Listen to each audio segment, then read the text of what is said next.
I am Socrates.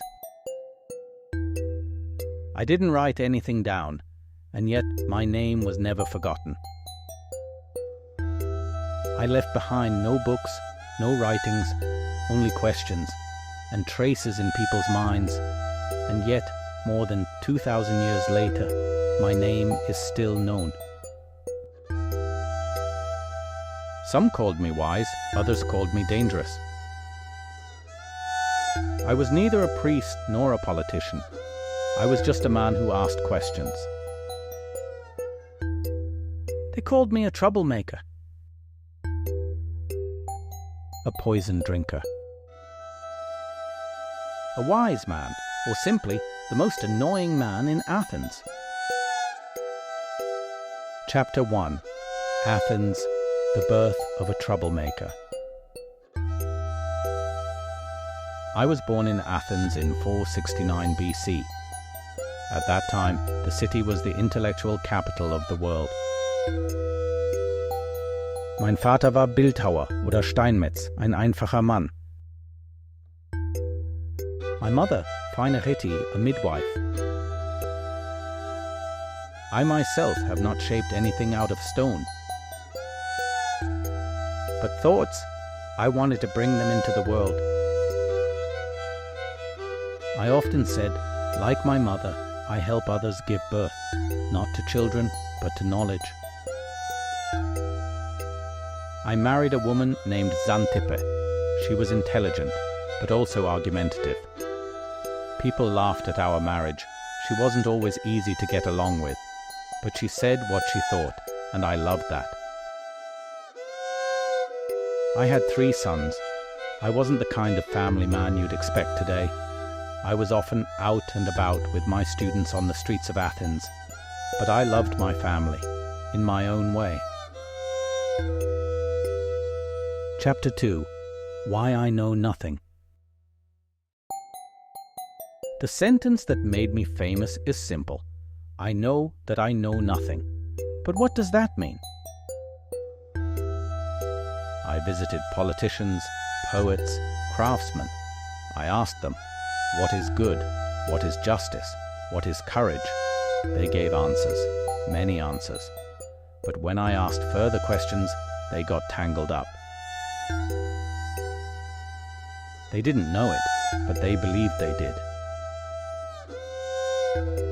And that, said the Oracle of Delphi, made me the wisest man, because I know that I know nothing. Chapter 3. The Socratic Method. I asked questions. I didn't want to teach anything. I wanted to listen. And with my art, dialogue, I encouraged others to think for themselves. This method was later called maieutic, the art of giving birth to thoughts.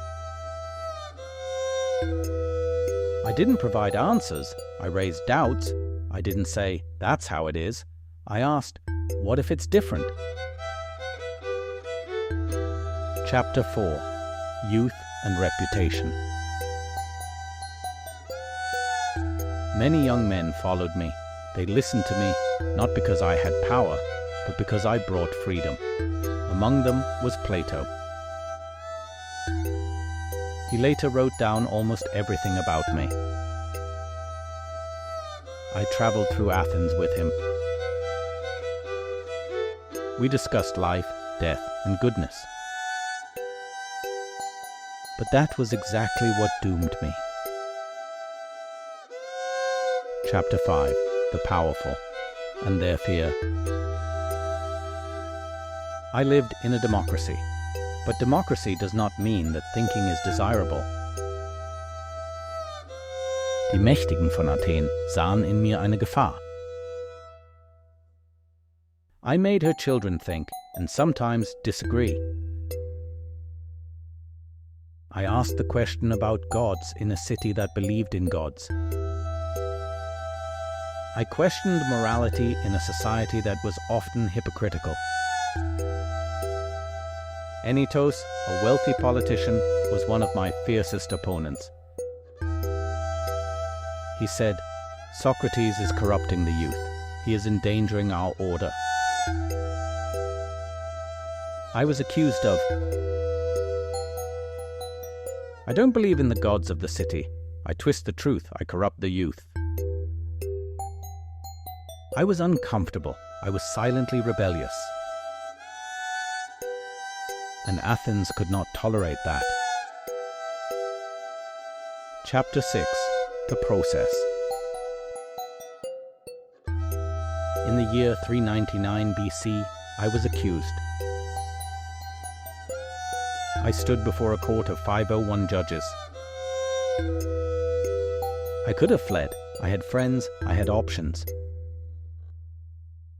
But I stayed. For I believed that a righteous man does not fear death. I did not speak in defense, but in truth. I said, I am not a teacher, I am a questioner. I don't know anything, but I'm looking.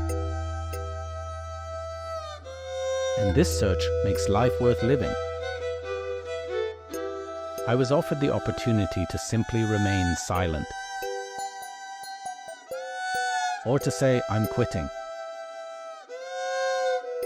I refused. Because my voice was my life. I was sentenced to death. Chapter 7. The Poisoned Chalice. I was in prison. My friends came. They cried. They wanted to free me. I said, those who fear death have not understood what life is. I drank the cup of hemlock, the deadly poison. Quiet. Dignified. My last words were, Crito, we owe Asclepius a rooster. Don't forget to sacrifice it. A mystery? Maybe. Or gratitude for healing, because death freed me from my body, from not knowing. Chapter 8. The Legacy. I didn't write anything down.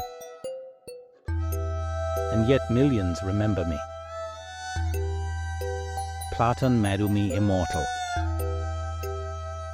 Aristotle followed. Then the whole Western philosophy. No Kant, no Nietzsche, no Descartes. Count me out. No enlightenment, no criticism, no modern ethics. I'm just a shadow. An echo. But my thinking is alive. Chapter 9. Intelligence as a burden. Maybe if I had been stupid, I would have lived longer. Maybe when I agreed, I would never have died. But I asked questions. I saw through masks. I didn't believe what was being said. I looked for what was true. And that's why they hated me. Because intelligent people are intimidating. Because they show what is missing. Because they are free. Because they speak uncomfortable truths. I am Socrates. I know that I know nothing. And that's exactly why I keep asking.